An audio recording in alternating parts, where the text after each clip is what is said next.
Ici, l'affaire publique est décortiquée, questionnée, secouée. Rémi Villemure et Karim Abrik. Benjamin Tremblay, c'est drôle, on a commencé l'émission, t'as peut-être manqué ça, mais en demandant aux gens de quoi ils sont plus capables d'entendre parler. Y a-tu des sujets qu'ils peuvent plus entendre parler? Et moi, ça venait de moi, là, Benjamin, j'ai dit le cessez-le-feu entre l'Iran, les États-Unis, Israël, pas parce que c'est pas intéressant, mais parce que j'y crois pas. À chaque fois qu'on nous parle de ça, je me dis, OK, ceci c'est intéressant selon les dispositions de la semaine, mais la semaine prochaine, il y aura une raison de recommencer ce conflit-là. Toi, tu y crois-tu, ultimement, à ce que ça arrive, un cessez-le-feu permanent là, dans cette région-là? On peut appeler ça une détente pour le moment. Je pense qu'on peut être très généreux en appelant ça de la sorte. Parce que la réalité, c'est que, bon, encore ce matin, justement, on a eu des nouvelles très intéressantes alors que les Américains et les Iraniens ont recommencé à échanger le feu. Hier, en fait, déjà, c'était très curieux. On entendait parler d'un hélicoptère Apache américain, un hélicoptère d'attaque qui était tombé dans des circonstances pas tout à fait clair, au large d'Ormuz, près de l'Oman. Et bon, très rapidement, Donald Trump lui-même a confirmé que c'était les Iraniens qui avaient abattu l'hélicoptère. On n'a pas su exactement comment, probablement une attaque de drone, est-ce que c'était volontaire, tout ça, il manque encore énormément de clarté là-dessus. Mais Trump lui-même, donc, a réclamé, si on veut, le droit de répondre à cette attaque, à cette provocation iranienne qu'il estime. Donc, les Américains, naturellement, ont frappé des sites largement, là, des sites de défense aérienne, des sites radars au large du détroit d'Ormuz, près des côtes, du détroit d'Ormuz.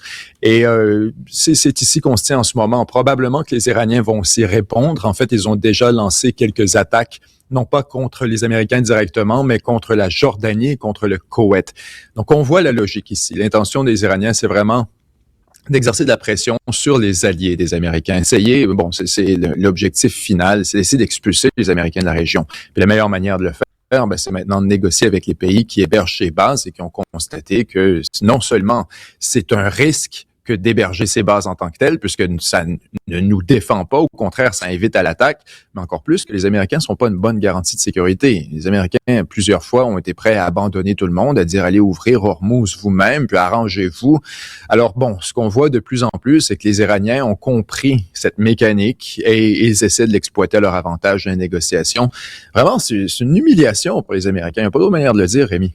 Ben non, parce qu'au début, je me rappelle, moi j'avais fait des paris avec des gens autour de moi. Est-ce que dans 4 mois, 5 mois, 6 mois, le régime va tomber? Puis il y avait des gens qui étaient convaincus parce que quand les Américains avaient décidé de frapper, ils avaient frappé, là. Puis ils avaient ils avaient humilié, tu utilises le mot humiliation, mais ils avaient humilié, eux, au départ, les Iraniens qui avaient été négligents complètement. Mais on dirait qu'à chaque fois que ça dure plus longtemps que prévu pour les Américains, c'est là qu'ils se décomposent. Ils font affaire avec des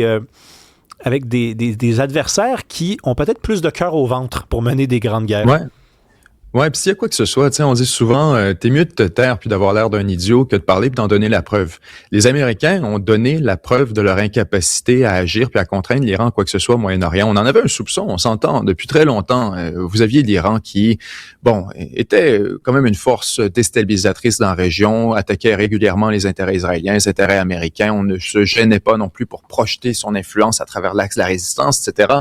Mais quand même, les Iraniens étaient relativement prudents. On avait un régime iranien qui était, il faut le dire de la bonne manière, était terrorisé à l'idée de la guerre contre les Américains puis contre les Israéliens. On savait que cette guerre pourrait venir, que c'était bien sûr un rêve du régime israélien que d'aller un jour dans cette guerre et d'utiliser les Américains comme multiplicateurs de leur propre puissance. Et les Iraniens, donc, étaient relativement prudents. Essaient de ne jamais franchir le barème de la provocation qui pourrait déclencher ce méga conflit dont on avait tellement anticipé. Cette fois, le conflit s'est produit. Non seulement il s'est produit, on constate que les Iraniens ont gagné, ils ont humilié les Américains, ils ont prouvé à tout le monde qu'ils contrôlaient le détroit d'Ormuz. Et ça, c'est peu importe si on a une entente ou pas au bout de ce processus de négociation. On constate maintenant que les Américains n'ont pas la capacité d'ouvrir Ormuz et de contraindre l'Iran à l'ouvrir si jamais elle s'y oppose. Alors, dans ce contexte, naturellement, ce qu'on voit, c'est vraiment une humiliation qui embarrasse les Américains. Et la situation sera pire après la guerre qu'elle l'était avant. C'est vraiment ça qui est exceptionnel. Quand je te dis, on est mieux de ne pas avoir parlé puis d'en donner la preuve. C'est si les Américains n'avaient pas été confrontés à l'Iran.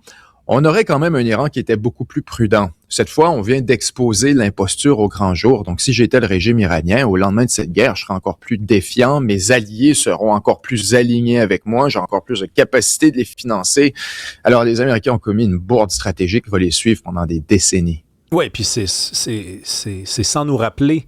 Ça nous rappelle d'autres cas où les Américains, en quittant alors en décidant que c'était terminé la guerre, ils ont laissé l'état des choses encore pire. L'Afghanistan, ça a donné quoi cette guerre-là? L'Afghanistan, quand ils sont partis, les talibans sont rentrés. On se rappelle de ces images-là, on se rappelle des gens accrochés à des avions parce qu'ils voulaient fuir le régime. C'est pas deux conflits qui se comparent tellement, mais on sent quand même que les Américains ont des objectifs au départ, ne les accomplissent pas et repartent bredouille. Parle-nous de l'Iran, pas de l'Iran, mais d'Israël et de la Turquie. La Turquie, on parle pas souvent de ce pays-là. On sait même pas, en fait, ils sont alliés à qui, qu'est-ce qu'ils veulent, quels sont leurs objectifs. Est-ce qu'ils ont les moyens, notamment, de s'embarquer dans un conflit avec Israël? En fait, absolument. La Turquie est en train d'émerger comme une nouvelle puissance régionale. D'abord, elle a un méga complexe militaro-industriel qui se compare maintenant, en certains points, à celui de la France, par exemple. On a vraiment une certaine capacité à produire des technologies locales, à produire des armes locales et à une certaine échelle. Ensuite, il faut considérer que la Turquie a la deuxième plus grande armée de l'OTAN. C'est une armée gigantesque avec des capacités énormes. Et maintenant, depuis quelques années, avec l'arrivée d'Erdogan, là, on a un retour, si on veut, d'un espèce de néo-ottomanisme, alors que les Turcs essaient de reprendre beaucoup d'influence à l'intérieur du Moyen-Orient, notamment ce qu'on voit, c'est à travers la Syrie. La Syrie, le Liban, ce sont des endroits où la Turquie exerce de plus en plus d'influence, spécifiquement avec la Syrie, où le gouvernement, il faut le dire, gouvernement qui vient de renverser celui de Bachar al-Assad. Donc, si on veut, le gouvernement acheté à Sayed Tahrir al-Sham, dirigé actuellement par Damas, là, qui est toujours actuellement extrêmement contesté, il faut le dire. Mais donc, le pouvoir d'Al-Shara a été pris avec beaucoup d'influence de la Turquie. On les a armés, on les a financés, on les a envoyés essentiellement sur la capitale et aujourd'hui, on les défend face à Israël. Donc, naturellement, Israël a l'impression que le prochain adversaire, c'est la Turquie. On entend beaucoup dans les coulisses, là, du côté d'Israël, dans la politique israélienne, que la Turquie, ce sera le prochain Iran. Parce que, on s'entend, tout ça se disait avant l'effondrement de la campagne contre l'Iran. Ouais. On avait probablement l'impression qu'il y aurait une prochaine étape. Cette fois, on pourrait y revenir.